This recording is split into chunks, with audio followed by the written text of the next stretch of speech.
आर्यन, अनुज, राहुल और हिमांशु अपने दोस्त की शादी के कार्यक्रम से वापस आ रहे थे। कार राहुल ड्राइव कर रहा था, तभी जंगल में से उन्हें एक अजीब सी दिल दहला देने वाली चीख की आवाज सुनाई दी। आर्यन बुरी तरह से सहम गया। उसने डरते हुए राहुल से कहा, मैंने मना किया था ना यार कि इस रास्ते से शॉर्टकट ना ले। ये सारा इलाका डरावने इलाके के नाम से मशहूर है। तू भी बहुत डरपोक है आर्यन। तू आज भी बरसों से चली आ रही दंत कथाओं पर यकीन करता है। अरे वो सब बकवास है। तो फिर वो किसकी चीख थी? आर्यन की बात पर अनुज मजाक उड़ाते हुए बोला, अबे होगी किसी जंगली जानवर की आवाज।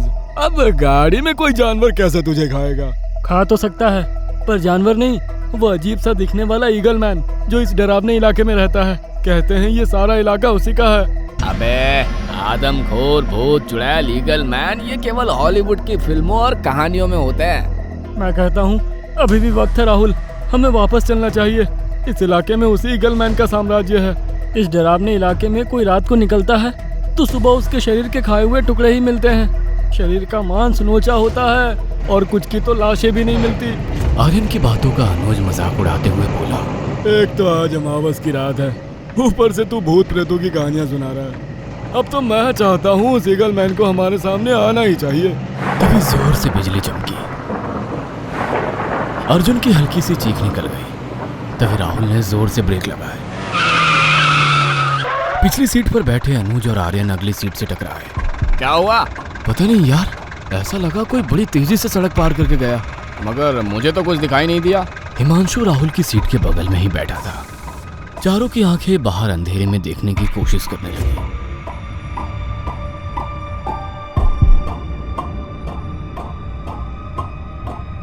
मगर किसी को कुछ दिखाई ना दिया। राहुल ने कार आगे बढ़ा दी।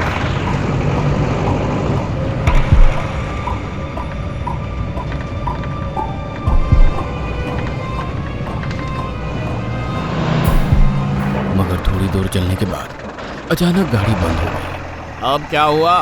पता नहीं क्या बात है, मैं उतर कर देखता हूँ। ठीक है, तू गाड़ी चेक कर, मैं जरा हल्का होकर आता हूँ। हिमांशु सड़क से उतरकर जंगल की झाड़ियों की तरफ चला गया।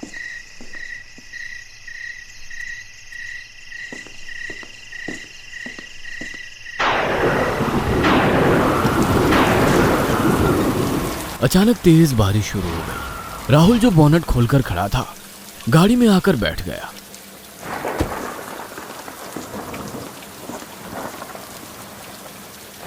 तीनों गाड़ी में बैठकर हिमांशु का इंतजार करने लगे, लेकिन आधे घंटे से ज्यादा बीत गया। हिमांशु वापस नहीं आया। राहुल ने कार का दरवाजा खोलकर उसे कई आवाजें लगाई। आर्यन, उतर कर देख, ये इतनी देर क्यों लगा रहा है? नीचे उतरा तो भीग जाऊंगा यार, 2-4 मिनट और देख लेते हैं। सभी दोस्त उस सुनसान जंगल में हिमांशु को आवाजें लगाने लगे, लेकिन हिमांशु की ओर से कोई जवाब नहीं आया। आर्यन और अर्जुन गाड़ी से नीचे उतरे और जंगल में झाड़ियों की तरफ चल दिए। राहुल गाड़ी में ही बैठा रहा। अर्जुन और आर्यन अंधेरे में घूर घूर कर हिमांशु को ढूंढ रहे थे। दोनों के कपड़े पूरी तरह भीग चुके थे। अचानक उन्हें कुछ झाड़ियों में कुछ सरसराहट की आवाज सुनाई दी। वे जैसे ही आगे बढ़े कि उन्हें हिमांशु की दर्दनाक भयानक चीख उनके कानों में टकराई। दोनों तेजी से आवाज की ओर भागे। भागते हुए अर्जुन किसी चीज से टकराकर गिर गया।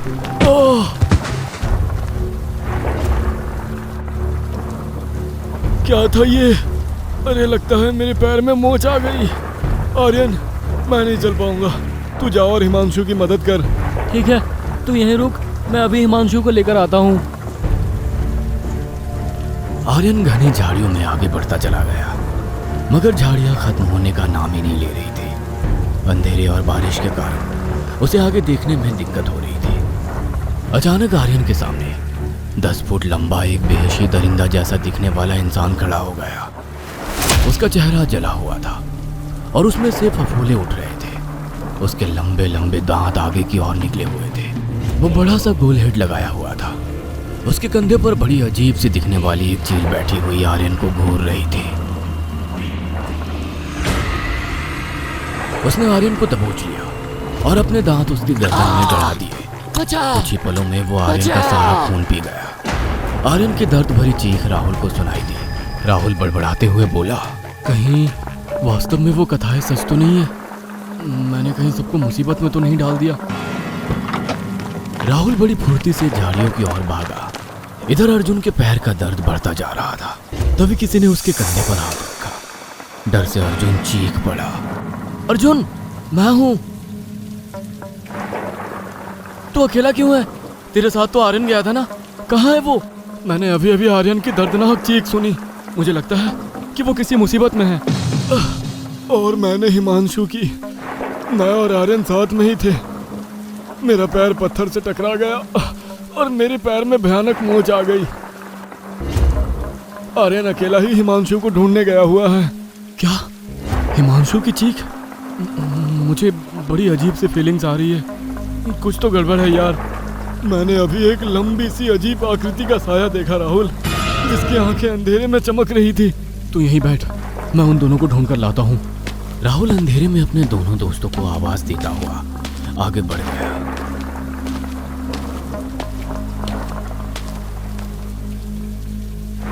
उसका शरीर बुरी तरह कांप रहा था। तभी उसे अपने ऊपर कोई तरल पदार्थ टपकता हुआ महसूस हुआ। अचानक एक घने पेड़ से उसके ऊपर कोई भारी इंसानी शरीर गिरा। वो उसके नीचे दब गया। उसने ताकत लगाकर उसे अपने ऊपर से उस शरीर को हटाया। वो हिमांशु का मृत शरीर था। उसका एक हाथ कटा हुआ था। उसके शरीर से जगह जगह से मांस गायब था, जैसे किसी ने नोच कर खा लिया हो। राहुल ने अंधेरे में ऊपर की ओर देखा। वह एक विशाल अजीब सा पेड़ था, जिस पर बहुत सारी चीलें बैठी हुई राहुल को घूर रही थी। राहुल घबराकर बुरी तरह वहां से भागकर हाँफता हुआ आर्यन की ओर आ गया।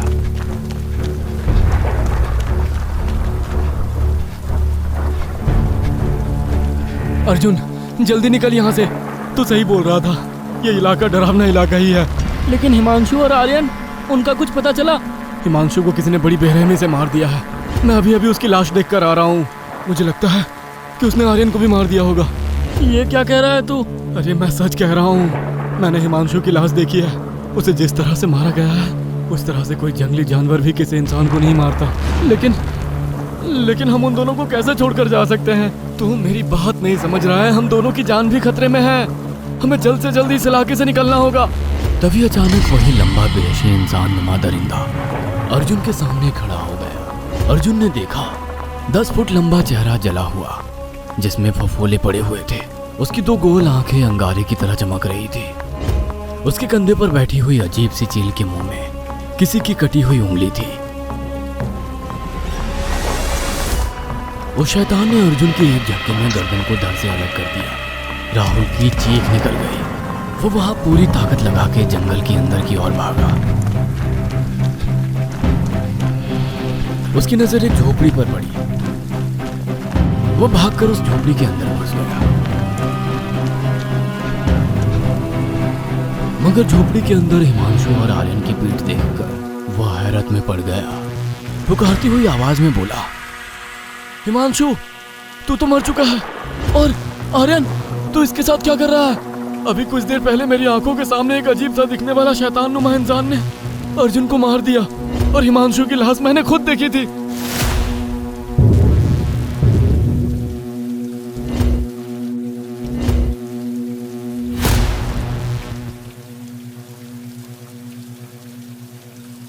तभी उस झोपड़ी में वो शैतान नुमा इंसान अर्जुन के धड़ को लेकर झोपड़ी के अंदर आ गया। उसने धड़ जमीन पर पटक दिया।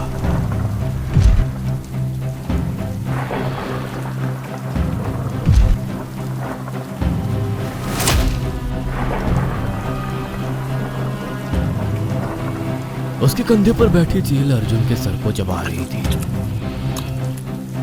अचानक हिमांशु और आर्यन किसी मशीन की तरह उठकर भयानक चेहरे लेकर राहुल के सामने आकर खड़े हो गए। राहुल ने भागने के लिए जैसे ही अपने कदम बढ़ाए, उस शैतान ने उसे दबोच लिया और उसके मुर्दे दोस्त उस पर भूखे दरिंदों की तरह टूट पड़े। राहुल की दिल दहला देने वाली चीख पूरे जंगल में गूंज गई।